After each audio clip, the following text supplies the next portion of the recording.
there we go. I do believe we are live, so I'll say indeed, and greetings unto you, beloved and holy friends. What a dear pleasure it is to have you here again on another conscious evolution. Another opportunity for us to consider comparison. I have been told many a times that comparison is the thief of joy. But I don't know if that is what it's for. You know, I am one to believe that we are a part of a whole. We are a part of an everything. We discussed that a little bit yesterday. And if that is the case, then comparison is a part of the everything as well. And if it's a part of the everything, then surely it serves some sort of function, right? I don't know what function it's supposed to serve. Maybe the function of self-improvement. Maybe we can have a language model chip in and help us think about this. So if we had to consider ourselves in this world as something, and knowing that this something has been many different things. We've been children, and we are in the process of becoming older people, right? And as we do, as this process continues churning forwards, we keep comparing ourselves in different ways with different people, with different circumstances, with so much novelty, right? The way in which we compare ourselves keep changing. And I'm curious if, is there any use? Is there something useful in comparison? Part of my mind believes that comparison can be the thief of joy, that if I compare myself and my life and my circumstances to the lives of others, to the circumstances of others, I might find myself very... However, if I compare myself to where I once was, I might feel better. But also at the same time, if I compare myself to where I once was and where I once was better, then I'm not happy all over again. So I believe in a holistic understanding of reality. I think everything is a little bit more nuanced. It's not as clear cut. And I don't want to just demonize this energy of comparison. Maybe we can consider it a little bit more expansively. You know? Considering it more expansively. You know what I mean? It's totally what we're here to do. Let's see if we find anything of value. I have been, this week at least, pretty calm. Usually I'm pretty loud when it comes to my own inner narrative. And I don't think it has been silenced necessarily, but it's almost like we had a word about that, conceding. It's almost like I'm conceding. It's like I'm like, okay. I'm being an old man to my own thoughts kind of vibes. Like, okay, that's sweet. That's cute, little one. Comparison is a deeply human tendency. We're constantly checking ourselves against others and against past or future versions of ourselves. This process is so common that it feels almost automatic. Yes. Feels almost automatic. Sometimes it's helpful. Oftentimes it can lead to needless suffering. The key is learning how to engage with compassion in ways that foster growth instead of eroding self-worth. Jovan giving us some perspective as well. It's nice having you. Saying, if you compare yourself to who you once were, and who you once were was better, then you know what you're capable of. It's true. It's true. I was thinking purely circumstantial in that moment, Jovan. But it also makes me happy to see your perspective, right? And when I say circumstantial, I mean you could have been rich at one point in your life, right? You could have been wealthy, and now at this point in your life, you're not. All right, and now in comparison, you comparing yourself to that version of you that used to be wealthy, you might be saddened. Adding, but it doesn't make you any less, it expands relatively.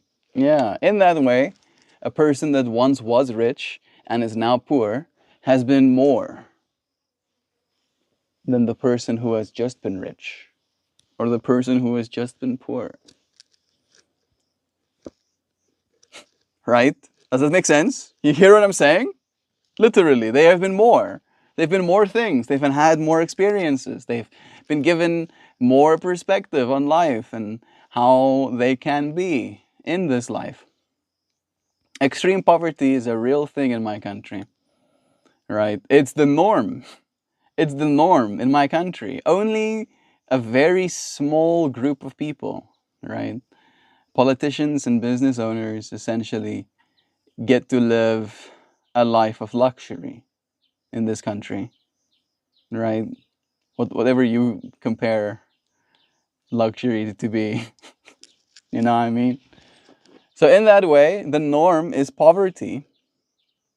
And I feel like it's this, of course, injustice towards everybody, but it would be this injustice towards myself as well if I found myself there. And yet, the amount of perspective, right? Like, I don't know if, hey, Joy Viv is here too. I don't know if people who are wealthy are necessarily happier. In fact, as it relates to the things that make us happy sometimes, it can very much be society based, right? Or how close we are to those that we care about. And you might be poor fiscally, but very rich when it comes to your support network and friends and more perspective. Below, and we're going to be going through them, are a few perspectives that might help us make sense of comparison in a more balanced and holistic way.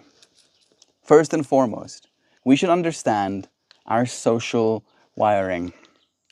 We are social creatures after all, right? Like it's one of those things. And I was just talking about that as well, you know, when it comes to what wealth is. If you had 10,000 people who adamantly supported your work, you would be exponentially more wealthy than the person who just inherited $1 million. All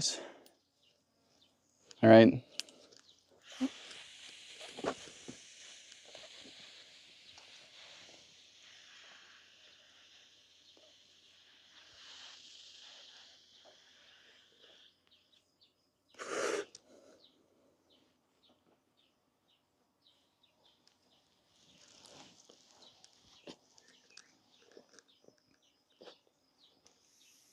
Poverty is turning into the norm here. The homeless camps and beggars are out of control. It's wild. Like how is that a thing that we're dealing with in the year 2025 right now? Right? And I refuse to normalize it to myself. Right? But I don't know if I have a choice. Because in comparison, all of us are poor. Right? Depending on who we compare ourselves to. If we compare ourselves to the ultra wealthy, to the politicians, to the mega corp owners, every single one of us are poor. It has already been normalized, as you say. Hey, it's a Gabal. You're rich in puppy love. It is hot out there. Is it hot out there, buddy? Yes. It's like 34 degrees Celsius. So 95, 96. It's pretty hot. It's pretty hot, but it's not unbearable today. The humidity is kind of okay, so I'm chilling. We're talking today about this energy of comparison, Gabarigo. Oh, and you kind of walked into that part of the conversation of like, if we had to compare ourselves to the billionaires of our planet, every single one of us are poor. If you're a millionaire, comparatively to a billionaire, you are poor, right? If it took you the last 20 years of your life to become a millionaire, a billionaire, what? My mind is getting melted right now just thinking about the comparison. I wanted to make like a year fractal. If it took you 10 years to earn $1 million, right? It'll take you 1,000 to earn a billion. Or take 10,000. Fucking 10,000. It'll take you 10,000 years to earn a billion, right? So in that way, they comparatively hold like 10,000 years of leverage over top of you, right? And in that way, every single one of us are poor. And then we have the people who have nothing, right? And we consider those individuals poor, right? Those who have something consider people who have nothing poor. But again, comparatively, right? You're something that person has to pick up a quarter of the ground, right? For the comparison, for the ratio suddenly to skew in their favor, right? Suddenly they're closer to your net worth than you are ever to a billionaire's, multi-billionaire's net worth, right? And that's, I don't know if that's the problem, but I feel like that really is one of the things that we are dealing with as a society right now, is that we don't have the ability to understand that comparison. This doggo is scanning for things to destroy with his face bones, his face stones. Let me do you a switcheroo. There you go. Yeah, comfort.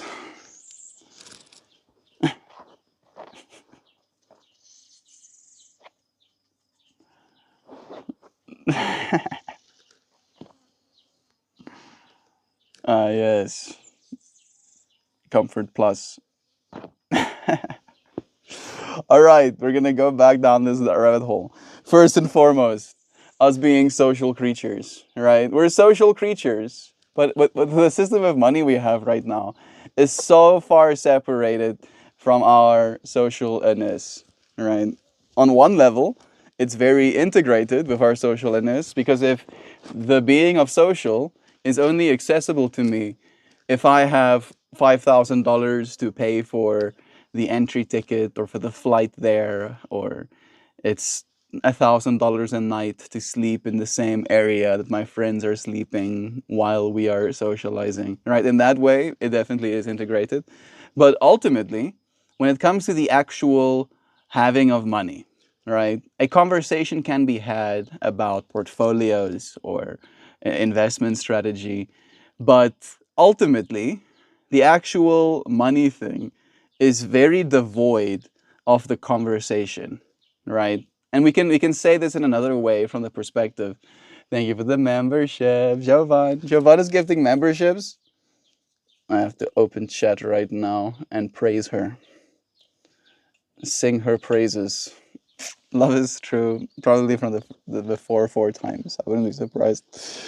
Love her anyway. Love plus. Right? Okay, back to the money fractal and back to the whole social thing. If every single time you wanted to be social with someone, there had to be this acknowledgement or admittance or requirement, let's say, right, for you to disclose how much money you have, right? Would society instantly fall apart, or would it be strengthened? Right? For me, what I think about is that it would change, right? We would be even more robotic. We would be even more judgmental. We would be even more obsessive, right? Even more self-centered. Because now every time you introduce yourself and it having this requirement of you disclosing your net worth, love, love plus one, love is true, right? And then you would have a conversation with a person, and then you would think to yourself, oh, why don't I have as much money as they do? Or good that I have more money than they do, you know? And then having had the conversation about what they do, what job they have, what assets they own, right? It's an inherently unsocial thing. It's an unsocial thing, at least in my mind, right? It doesn't really serve the part of us that's social. It more makes us feel vulnerable. And then from that point of vulnerability, we try and bolster our defenses, which in this current world looks like accumulation of capital. Evolutionary perspective. For most of human history, comparing ourselves to others offered important survival information. You see what I mean? Yeah, who's stronger, who's weaker, who's a potential ally or threat? Although modern life is different, our brains still run that ancient code, keeping us vigilant about how we measure up. Social comparison theory. Psychologists like Leon Festinger pointed out that we form our self-concept partly by measuring ourselves against others. Seeing how we rank helps us understand our strengths, weaknesses, and place in a social group. The takeaway from that consideration would be comparison can offer valuable data, but the challenge is the constant social media exposure we all have, or our unrealistic comparisons, like comparing ourselves to a celebrity or a friend's curated online profile, can distort that data, leading to negative self-judgment. What a trip that is. But it's true. It is true. Comparing ourselves adequately seems dubious at best as well. Let's continue. Maybe we'll find more perspective. It does apparently have potential pitfalls. Comparison can be a thief of joy. When we continually look at what others have or do and focus on what we lack, we end up trapping ourselves in envy or frustration. This is especially common if we idealize others' circumstances or forget that we're only seeing a slice of their reality. Ooh, that one is so good. The whole slice of reality perspective, right? Like we cannot even know. We can know but slices, slice by slice, moment by moment. My mind is visualizing a means of visualizing what people mean, right? Instead of you having to say a bunch of things for you to understand where I'm coming from, you can see it as I come walking on. You know what I mean? Even comparing with our past selves can be discouraged if we forget that life circumstances evolve. Perhaps our past self had fewer responsibilities or different opportunities, making the comparison incomplete. One thing that I've been thinking a lot about is almost like soul contracts. How maybe there is some sort of, there's some things that need to happen, that must happen, so that I may be what I am, right? Because I am what I am because of everything that's happened to me, good and bad. And I trust, I don't always succeed at this, but I trust it's important for me to love myself, right? So if I love myself, then I should love everything that involves, right? Both sides of my potential. Having a complete love of myself, not comparing myself incompletely. Self-esteem roller coaster. What a point that is. If we rely heavily on comparison, whether it is comparing with others or with past and future versions of ourselves, our mood and self-esteem can become heavily dependent on how well or poorly we feel we stacked up in that moment. This is absolutely true, especially for me, right? Like, I can be self-esteem roller coastery, unfortunately. Right? It's not always easy to keep a constant rate of self-esteem going when you compare. When you compare. For me, I do a lot of comparing decision making. Right? I pay attention to the decisions I've made, and then I compare them with the decisions I could have made. Which is, I think, like the worst possible way to use comparison. Right? It's like I use hindsight to badger myself. It's like, ah, yes, if you did this instead, then so and so. But instead you did this. Instead, instead you did this. And then sometimes things will align in a way where I could be grateful for the version of me that have done things in the past. And then I'll feel like I stacked up well enough. The takeaway. The pitfalls arise when comparison is unrelenting or focuses on idealized standards. Literally says it as it is. Yes, the idealized standards. These comparisons can easily lead to rumination or envy or a skewed sense of self. Hey, Mr. Bug. Oh man, so many noises. Let's see if there's any comments. Let me refresh. I'll check.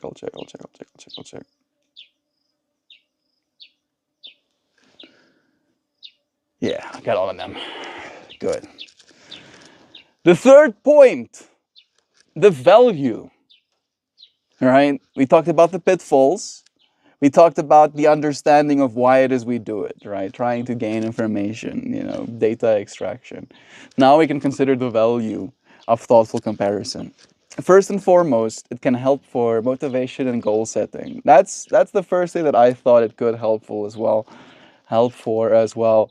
Comparing ourselves to a role model in a healthy way can be inspiring. We might think, this person overcame a similar challenge. Maybe I can learn from their approach. In that sense, comparison can be a catalyst for growth. I'm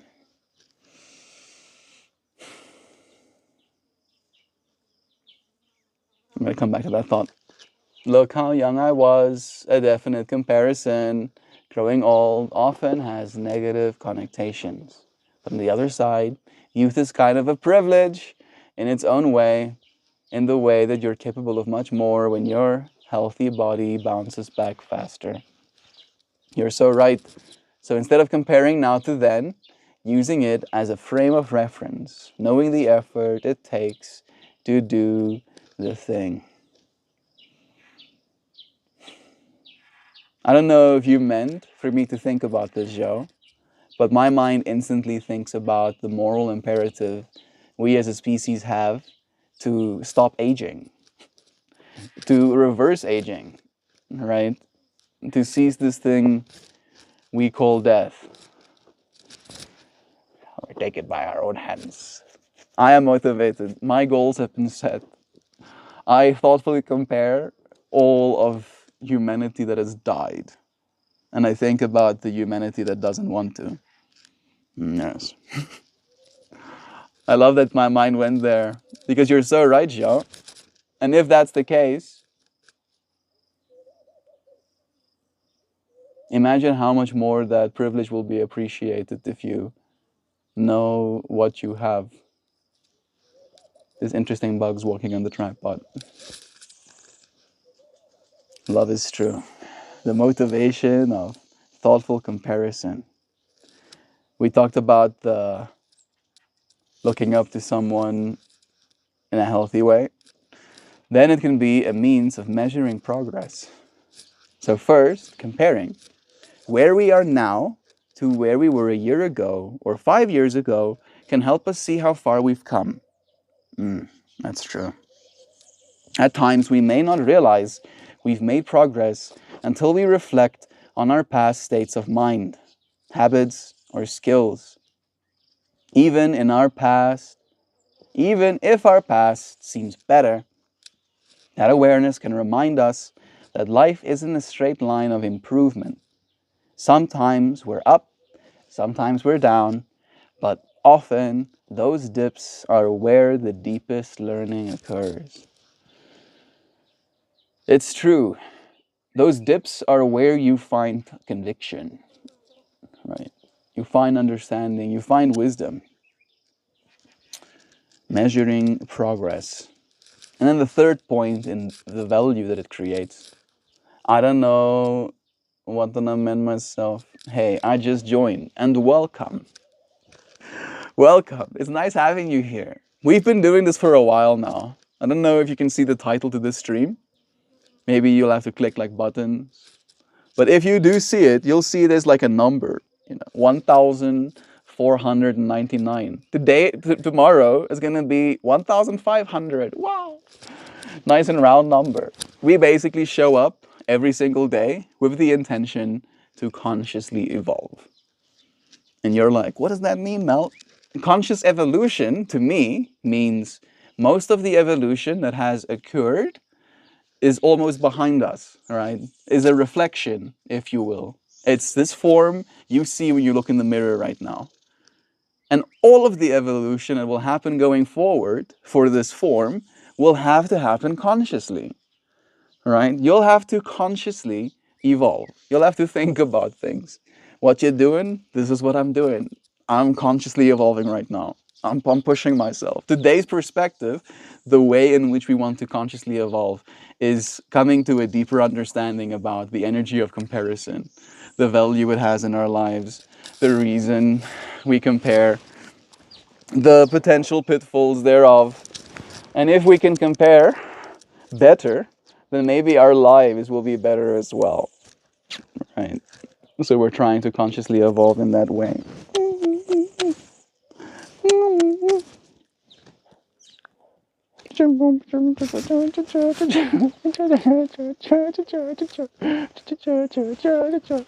This feels like 2018. I like that. I don't know if that's a good thing. If it makes you feel like it's a more simple time, then good. Hey, you silly creature, you. Good. Yeah, we try and keep it simple as we can here. Right? We acknowledge that it's wild out there in the world. This little dude has ticks on his face.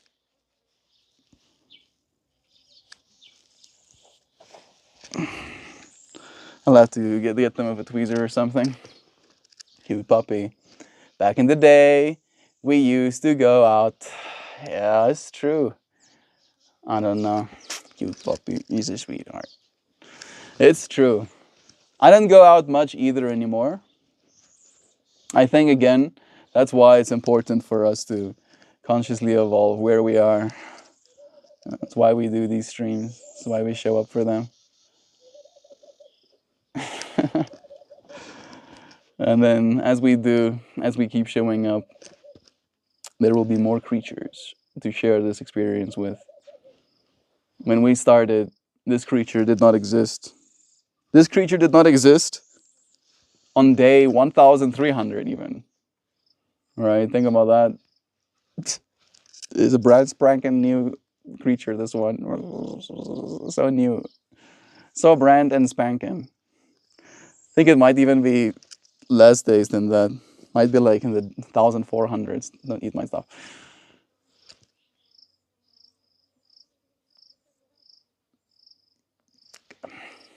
Peace has been found. We shall continue the consideration of comparison. What time is it where you are? 36 minutes past 4 p.m. Yeah, I live in South Africa. That might be the next question you would ask. The next point, after considering the benefits, the potential value of comparison, we can sum it up with a takeaway. And it goes, we can gain from comparison if we use it mindfully. highlighting possibilities, helping us track our growth, or building gratitude and empathy. Now, comparing the version of me that has had creatures like this before, right?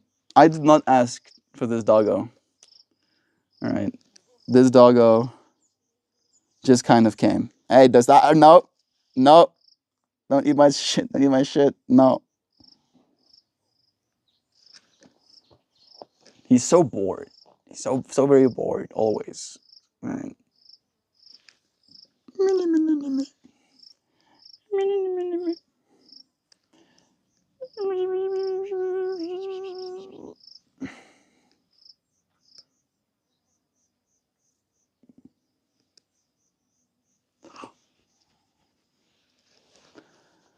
Right, comparison. I compare the version of me. That's a cool username you have. Gobber? You're talking to me. MeltMore? Thank you. It is my username, but it's also my name. It's my chosen name. All right. I do technically have a people name, but I psychically whinge when I hear people use it. I will give you a heart. Look closely. Okay. Thank you. Thank you. Thank you so much for the hearts. Was my acting good? I'm streaming on a multi-streamer app, so it like takes away my ability to see the hearts you send. No, stop that. Just heats this creature. Oh, as far as I can. As far away as I can. I'm gonna have to make him uncomfortable enough that he's not gonna want to be close to me. You sleepy baby, sleepy, sleepy baby, sleepy, sleepy baby, sleeper, sleeper babes, babes, babes, sleepy, sleeper baby, sleepy, sleeper babes, sleeper, sleeper, sleeper. Sleepy, sleep, sleep, sleep, sleep, sleeps. Hey, sleepy, sleep, sleep, sleep, sleep, sleep, sleep, sleep.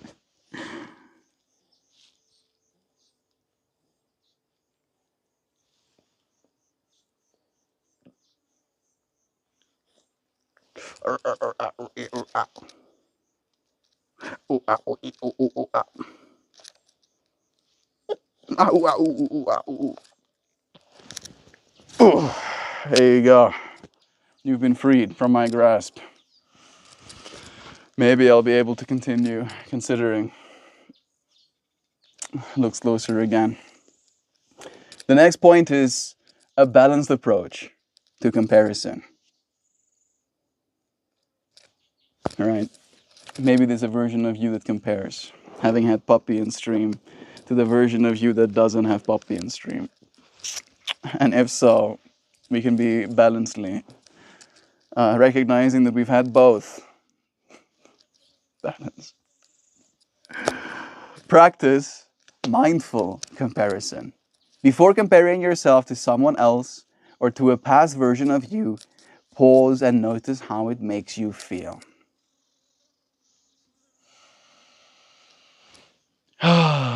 It makes me feel a bunch of things. Makes me feel, more than anything, a sense of concern. You know, I mean, some concern arises. Because again, the version of me that is ambitious and has the capacity to compare imagines that I'm supposed to have been further. And again, if I compare the version of me from 5 years ago, that version of me would be stoked to be where it is I am right now. And yet, this version of me feels like he's supposed to have been further. And the fact that he's not seems concerning. Yes, mindful comparison, making us feel nice smile. Thank you. I was given it by my parents. Fusion High, you know. I've been trying to make a video or a short, but I keep getting on hate, so I deleted my videos. You know, I wish I had more experience with that, right? Sounds like the most pompous thing I can say. Oh, yes, I don't have much experience with people hating me. I have more in-person experience with people hating me than I have with people hating me online. And I'm sorry. I'm sorry that that's something that you're facing, friend. All right. Again, especially when it comes to comparison, how do we mindfully compare ourselves when people are literally telling us we suck ass? All right. It's pretty hard to mindfully compare yourself when you have people on the internet having access to your brain, literally. All right. Sure, it might be a computer screen. Sure, whatever, whatever. But it's you.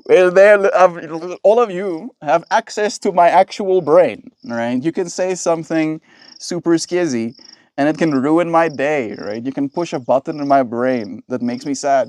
Hey, Mr. Bug, please. Thank you. Oh, a sweet silence. A sweet peace. Mindful comparison. Before comparing yourself to someone else, yes, pause and notice how it makes you feel. We felt. If you feel motivated, energized, or curious to learn, the comparison might be beneficial. Okay, in the perspective. If you feel anxious, resentful, or hopeless, you might need to step away from that line of thinking. You see, that is some good perspective right there. Because my username is impossible to name, I don't know what on myself. Yeah, it's definitely up there of hard to legibles. Maybe you can just call yourself, I don't know. I've been calling you, I don't know. IDK. I like your username. Yeah, it's cool. It's unique enough. It's paradoxical. I don't know what to. Oh, I don't know what to name myself. Well, that's a name. It's paradoxical. It's true. I had this whole thing actually where I was thinking about a naming convention that would make it easier for me to remember names. Right here on YouTube, people sometimes have their actual names, which makes it easy for me to say hi. Right, like I know now Mr. Merkabastik's name is Luke. Right, but Mr. Merkabastik, that name I might remember as well. Right, so when I used to do ARPAN streams, I would have to remember like 2 sets of names for every single person. Right? And I would have to remember their screen name, and then I would have to remember that they have a name underneath the screen name. And then I had this whole thing where I thought, I wish everybody would name their screen name, their first name, or the name they want to be called by, and then loves, and then something. Right? So my name is MeltMore for full. And then it would be Melt loves this. Such a big list. Melt loves everything. Here we go. Right. And now my screen name is Melt loves everything. And then if I joined my own live stream, I would first have an existential crisis. And then I would say hi myself, or probably I would say hi Melt, because I know my name is Melt because it's the screen name. This got too contrived too quickly. Okay, we're going to continue down the rabbit hole of comparison, right? So measuring up, weighing. If you get good feelings from the comparison, then go down that line of thought. If you get bad feelings, then maybe stop. Seems you figured it out. Me? Figuring it out. Actively. But the joke is I'm going to be here again tomorrow to try and figure it out. And then the day after that, forever. So there's no real figuring of it out. Not completely. We can, however, set realistic reference points where we make sure the comparison that we allow ourselves engages as a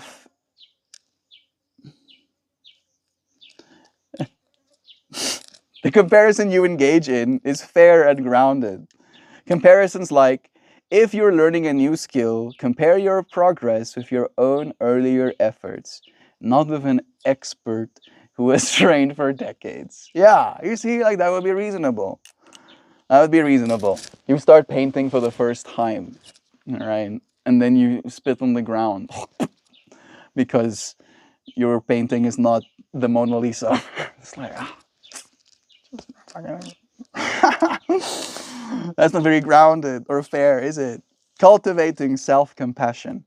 When you notice self-critical thoughts arising from comparison, remind yourself that you're in the learning process. Everyone's path is unique, and life circumstances vary in ways that we can't always see on the surface. I'm still kind of like stuck on the whole decades of time thing. I compare myself to people who have decades on me all the time, every single day of my life. Like, this person has been doing this thing like forever, and I want to be able to do the thing. Why am I not as good as they are already? I must be already better than they are, actually, right? Otherwise, I must be stupid. A little bit like that, but you get what I'm putting down. Focus on personal values rather than external measures. That's a big one for comparison too. Personal values rather than external measures. Instead of comparing success in purely external terms as money, followers, or accolades, consider how well your life aligns with your deeper values: authenticity, kindness, and creativity. These internal benchmarks can be more nourishing on the long run. Like, that one is actually hitting exactly where I needed to. Benchmarks, life benchmarks, measuring yourself against deeper values, your life benchmarks. Authenticity, kindness, and creativity feels like it would be the ones that I would want for myself. But I don't know.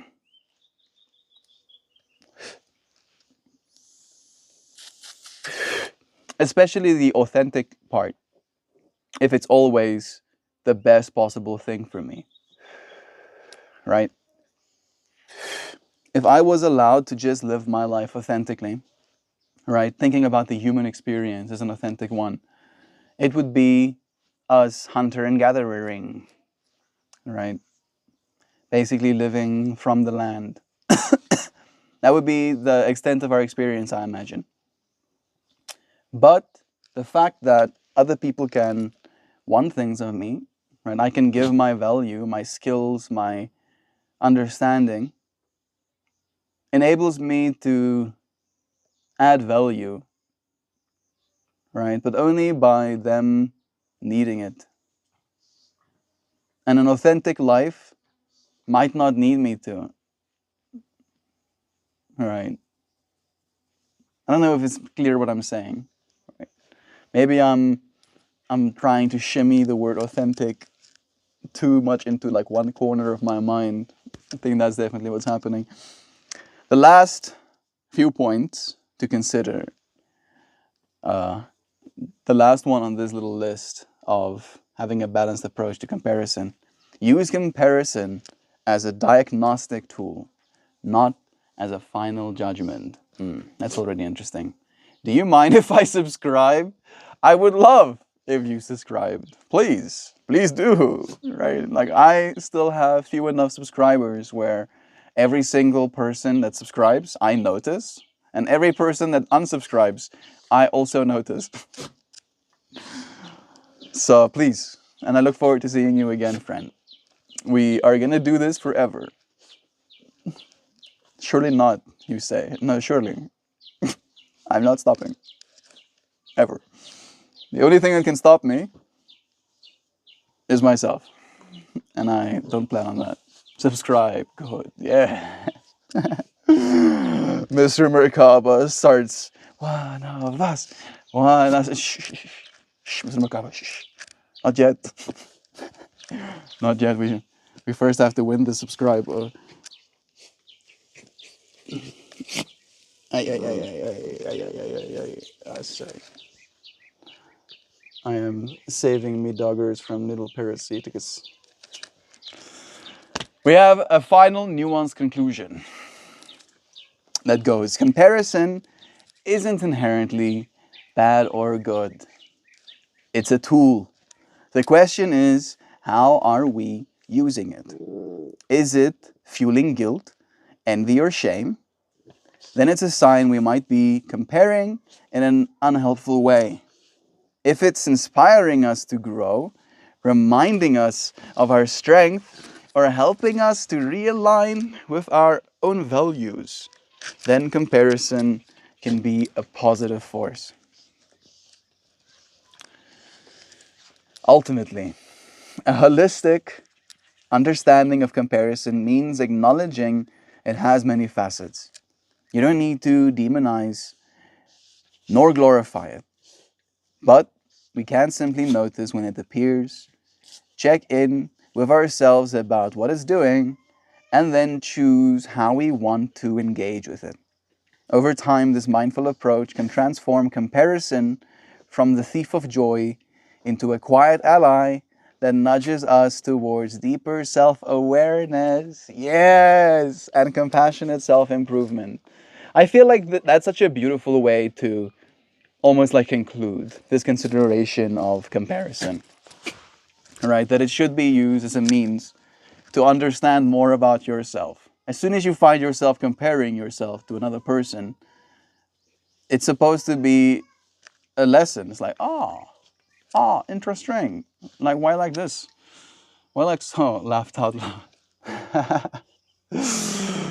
What is your favorite food and drink? Like, because you're new, I don't know what to name myself. I'll let that slide. We usually don't talk about food and drink here. Not for any other reason other than I like fooding and drinking. And usually when I think about food and drink, I think about food and drink like exclusively. It's like, yes. And then fooding and drinking. Where we try and think about other things too. And usually to like an obsessive extent. You'll find me trying to like shimmy us back into a centering thought. Like keep reflecting, almost like looking through the lens of centering thought at different things, right? At the same thing over and over again. But I'll indulge. I'll indulge. Favorite food and drink. You know, I haven't really considered that much. Because the way I'm considering it right now is that a favorite should be something that you seek, right? Something that's sought. And if I would have to say something is my favorite food because of that seeking energy, it would be a mango. A mango is my favorite food. It feels pretty simple, but I feel that's true. And when it comes to drinking things, again, from an energy of seeking. Let's see.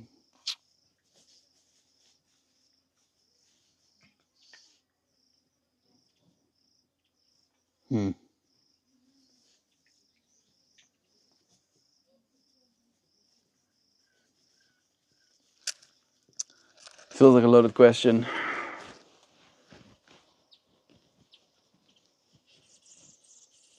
I don't think I've had enough to drink. All right.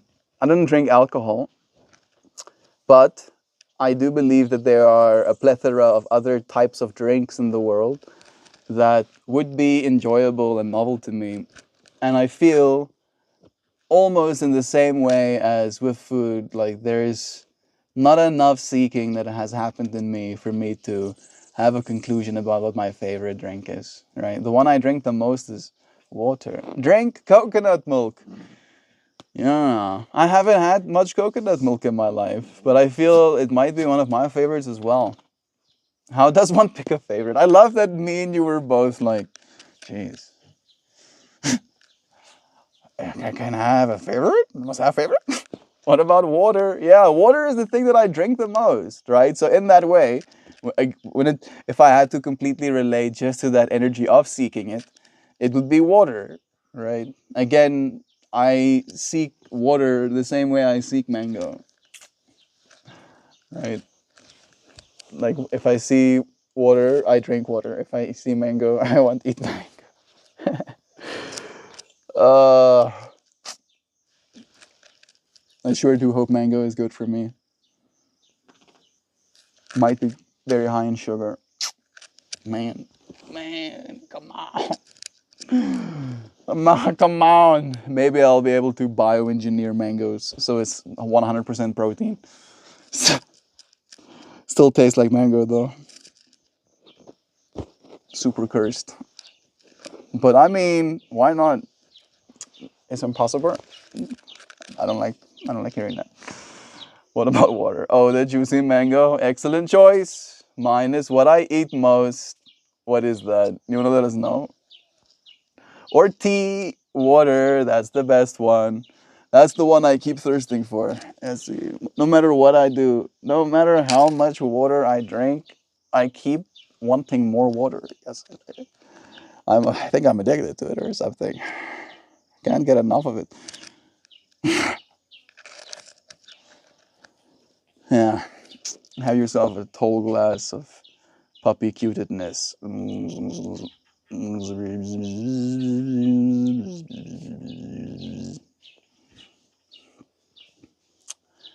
Damn creatures. I'm gonna keep making this running joke that this dog is basically Pepe's. It's Pepe's dog.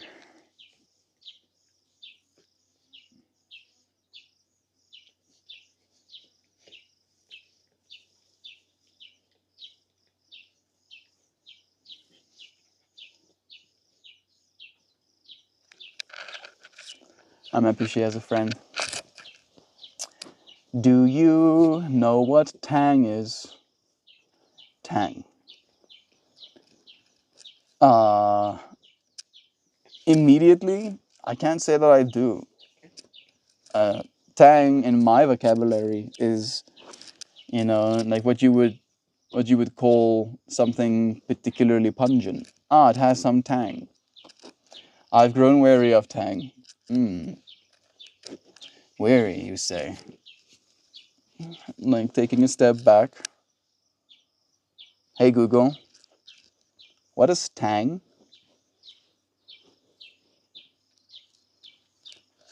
Ah, a drink mix.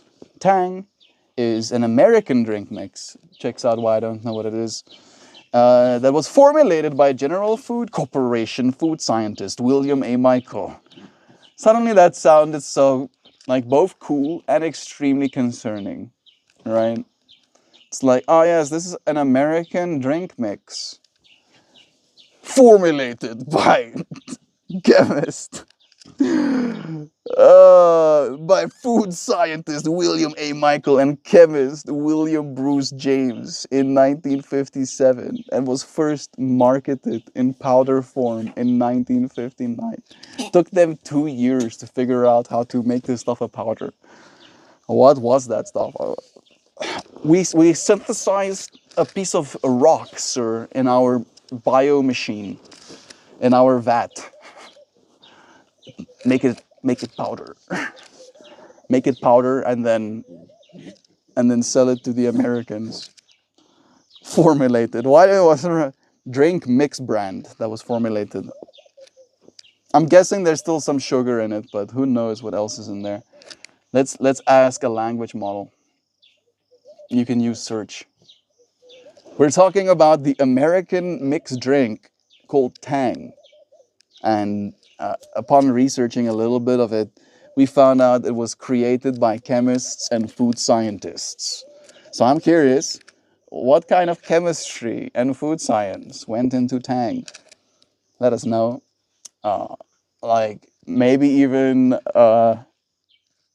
verbiage it in a way where it's like concerning. You know, I want like to imagine like ho ho, scary music playing in the background, kind of vibes. Tang drink powder. I've grown weary. You like Tang? Exactly. Exactly. Bush. Bush and cashews. Cashews are very nice. High in fat. Excellent choice. So much love. All right, let's see. Let's see. I think that's gonna probably take a hot second. You've eased my woes. Tang is now my favorite. No, I'm not trying to ease your woes. I'm not trying to ease your woes. I hope not, at least. Maybe you're joking with me as well. I'm just curious about what it is. Yes, it did it. It did it. It actually wrote this piece like there's scary music playing in the background. It goes, beneath the cheery sunlight promise of a glass of orange tang lies a story of sterile laboratories, whirling machines, and a dash of chemical daring that might just send a shiver down your spine. In the mid 1950s, when food science was emerging as a field of both wonder and wary skepticism, a team of scientists and chemists, most notably General Foods innovator William A. Michael and his collaborator William Bruce James, set out on a mission that was as audacious as it was unnerving, to capture the very essence of freshly squeezed orange juice in a stable, powdered form. Have you been to India? No, I haven't. We have a friend called Joy Aviv that has been. I do want to go to India at some point in my life. Image models reads, I want to imagine it like, it actually had like O-O-A-O-O-H-O-H. I did look for that too, Sean. The fact that you also thought about that makes me happy. Eventually, it's going to understand vocal cues as well. I'll be able to hum a freaking tune and we'll be able to make music in the background for me while I read. Have you been to India? Not yet. At some point, I will. Yes, the alchemy of Tang. In those cold, fluorescent lit labs, the scientists weren't simply mixing ingredients. They were engaging in a kind of culinary alchemy. Their objective was to create a formula that would transform it into a vibrant orange elixir when simply stirred into water. But this wasn't magic. It was chemistry, good people. Yes. Chemistries. They had to balance the veritable cocktail of components. First, a carbohydrate chemistry and crystallization, a sugar. The backbone of Tang is sugar, carefully engineered at the molecular level so that it dissolves rapidly and evenly. By manipulating the crystalline structure of these carbohydrates and often adding maltodextrin as a filler, the scientists ensured that each speck of powder would vanish into the water without clumping, crucial for both taste and ease of use. An acid-based balancing for the tangy tartness. Citric acid plays a starring role, leading that signature tartness, reminiscent of real oranges, but it wasn't added haphazardly. Synthetic flavor compounds. I mean, I'm like literally hoping for like the actual names of these compounds, and I'm just getting like the surface level stuff. Yeah, bet flavor like oh sugars and flavors. Oh no way. And some acidity. Oh wow, groundbreaking. I wouldn't have guessed that myself. I'm sorry. I'm coming back to chat right now. Yeah, it's actually time for us to finish this stream, Technica Mary. If you haven't subscribed just yet, do. We're gonna start up the horizontal one next. Does Tang glow in black light? I wonder. Probably not. but the fact that it was like fluorescent light bulb that kind of give me that, imagery in my mind as well. So the fact that you also had it. I'm drinking Tang right now. I mean, it was scientifically, molecularly engineered for it to dissolve perfectly into your drink. All right. And it's mostly sugar. So we've been eating sugar for a long time. These creatures. What are you doing? We're just pulling on the grass, sir. We're just pulling grass.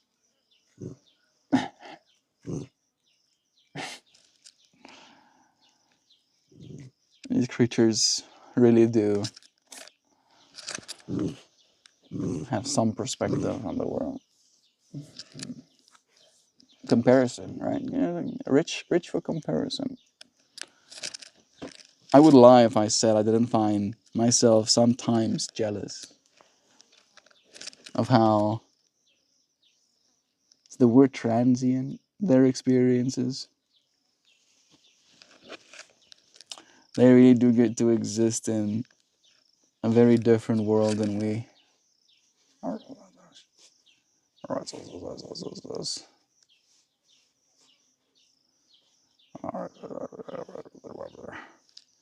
Liquid laundry detergent glows like crazy in black light. Now you know. I don't know if you knew this as well, since we're talking about liquid detergent, but liquid detergent apparently has a lot of phthalates in it. And those are not very good for you, especially if you want male offspring, healthy male offspring. Yeah, phthalates. What are they? Hey Google, can you give us a basic description of what phthalates are and why they're bad for us? Huh, nice. I keep regretting asking Google anything. Oh, okay, I'm just gonna go right back to GPT. I see ya, Google.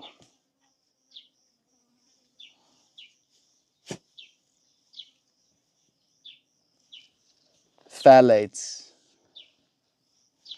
It doesn't understand me. Phallets. Is that? It's probably still incorrect, but it should get the message ish. I use powder detergent. I think the powder detergent is better. Yeah, and also like Stay Soft. Apparently that's like both bad for the fabric and also laden with phthalates. Phthalates are a group of chemicals that are commonly used as plasticizers. That is, additives that make plastics softer and more flexible. They are found in many everyday items, including food packaging, toys, personal care products like shampoos and lotions and nail polishes, and even medical devices. Because phthalates aren't chemically bonded to the plastic, they can and do slowly leach out over time.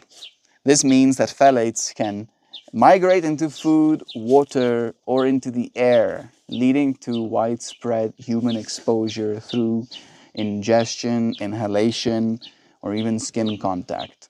Why is this a concern? Research has linked phthalates to a range of health issues. One of the main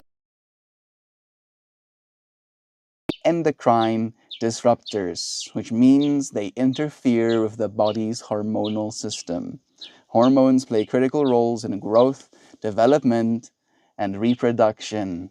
So even low-level disruptions potentially lead to problems such as reproductive issues.